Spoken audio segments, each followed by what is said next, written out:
Peradaban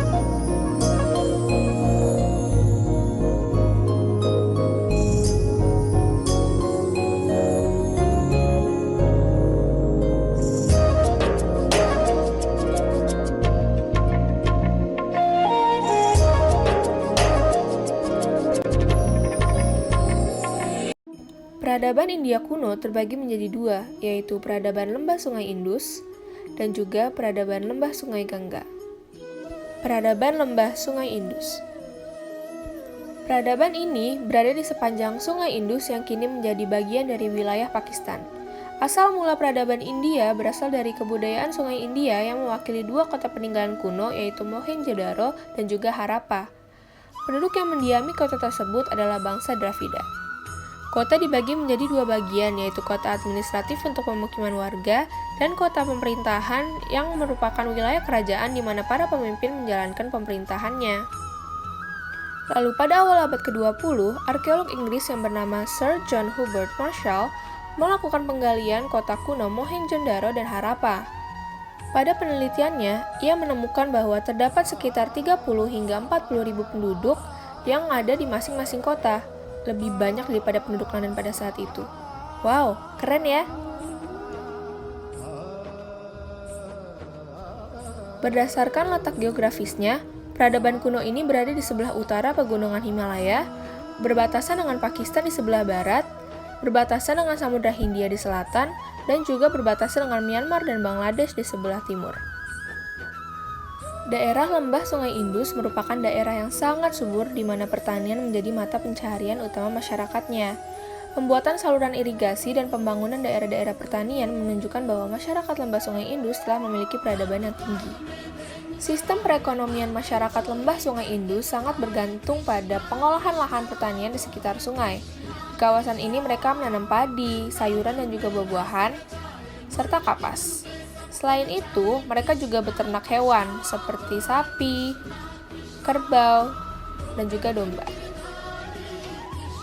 Teknologi. Masyarakat lembah Sungai Indus sudah memiliki ilmu pengetahuan dan teknologi. Kemampuan mereka dapat diketahui melalui peninggalan-peninggalan budaya seperti patung, bangunan kota Mohenjo-daro dan Harappa, serta perhiasan emas, perak, dan berbagai macam materai dengan lukisan yang bermutu tinggi. Bahasa.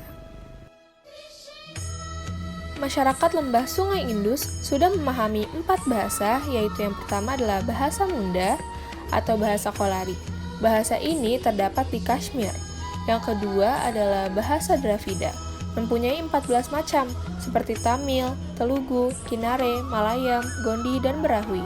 Yang ketiga adalah bahasa Indo-Jerman, mempunyai bahasa daerah 19 macam, salah satunya adalah bahasa Sanskerta dan Prakreta. Setelah itu ada bahasa Hindustani. Bahasa ini muncul di Delhi dan merupakan percampuran antara bahasa Arab, Parsi, Sanskerta, dan bahasa ini disebut pula bahasa Urdu. Pemerintahan. Raja pertama yang memerintah kerajaan Maurya adalah Chandragupta Maurya. Chandragupta Maurya menjadi raja pertama kerajaan Maurya dengan ibu kota yang berada di Pataliputra. Pada masa pemerintahannya, daerah kekuasaan kerajaan Maurya diperluas ke arah timur, sehingga sebagian besar daerah India bagian utara menjadi bagian dari kekuasaannya. Sosok Chandragupta Maurya juga difilmkan dalam serial India yang berjudul Chandragupta Maurya yang diperankan oleh Faisal Khan. Raja setelahnya yang memerintah kerajaan Maurya adalah Ashoka. Ashoka merupakan cucu dari Chandragupta Maurya dan putra dari Bindusara. Pada masa pemerintahannya, kerajaan Maurya mengalami masa yang sangat gemilang. Kalingga dan Dekan berhasil dikuasainya. Mula-mula Ashoka beragama Hindu, tetapi kemudian menjadi pengikut agama Buddha. Sejak saat itu, Ashoka menjadikan agama Buddha sebagai agama resmi negara. Setelah Ashoka meninggal, kerajaan menjadi terpecah belah dan sering terjadi peperangan. Kisah sosok Ashoka diangkat menjadi film yang berjudul Ashoka yang diperankan oleh Shah Rukh Khan. Ada pula serial India yang berjudul Chakravartin Ashoka Samrat yang menceritakan tentang Ashoka pula yang diperankan oleh Mohit Raina. Kepercayaan. Sistem kepercayaan masyarakat lembah Sungai Indus bersifat politeisme atau memuja banyak dewa. Masyarakat lembah Sungai Indus juga menyembah binatang-binatang seperti buaya dan gajah serta menyembah pohon. Pemujaan tersebut dimaksudkan sebagai tanda terima kasih terhadap dewa. Peradaban lembah Sungai Gangga. Lembah Sungai Gangga dengan anak sungainya Yamuna terletak antara pegunungan Himalaya dengan pegunungan Vindhya. Kedua sungai tersebut mengalir di kota-kota besar seperti Delhi. Pendukung peradaban lembah Sungai Gangga adalah bangsa Arya yang memasuki wilayah India antara tahun 2000 sampai 1500 Masehi melalui celah Pas Khyber di pegunungan Hindu Kush. Bangsa Arya menciptakan sistem kasta dalam kemasyarakatan yang terdiri dari 4 golongan. Yang pertama adalah Brahmana atau pendeta yang bertugas dalam kehidupan keagamaan. Yang kedua adalah ksatria atau raja atau bangsawan yang berkewajiban menjalankan pemerintahan. Yang ketiga adalah waisya atau pedagang, petani, dan peternak. Yang terakhir adalah sudra yaitu pekerja-pekerja kasar atau budak.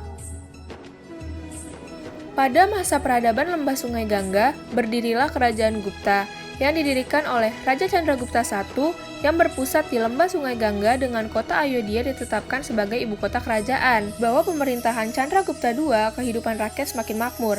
Ada pula pujangga yang terkenal dengan karangannya berjudul Syakuntala. Dalam perkembangannya, kerajaan Gupta mengalami kemunduran setelah meninggalnya Raja Chandragupta II. Berkembangnya agama Hindu.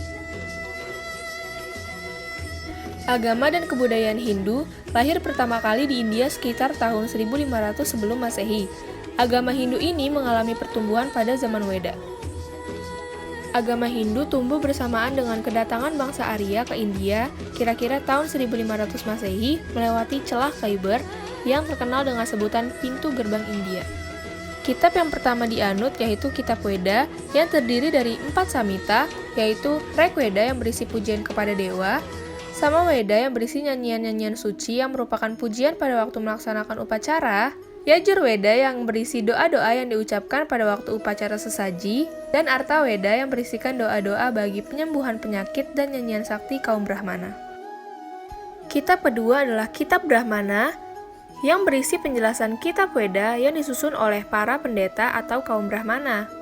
Yang terakhir adalah Kitab Upanishad yang berisi petunjuk-petunjuk agar orang dapat melepaskan diri dari samsara dan dapat mencapai moksa atau kebahagiaan abadi. Ada pula beberapa kitab yang berisikan cerita kepahlawanan yaitu Mahabharata yang menceritakan tentang Pandawa melawan Kurawa dalam merebutkan tahta. Selain itu ada Ramayana yang menceritakan tentang Rama dan Sinta. Inti dari ajaran agama Hindu didasarkan pada karma, reinkarnasi, dan moksa. Karma adalah perbuatan baik buruk dari manusia ketika di dunia yang menentukan kehidupan berikutnya. Reinkarnasi ialah penjelmaan kembali kehidupan manusia sesuai dengan karmanya, sedangkan moksa ialah tingkat hidup tertinggi yang terlepas dari ikatan keduniawian. Sekian dari kelompok kami, kurang lebihnya mohon maaf, semoga video ini dapat bermanfaat ya untuk kalian. Terima kasih.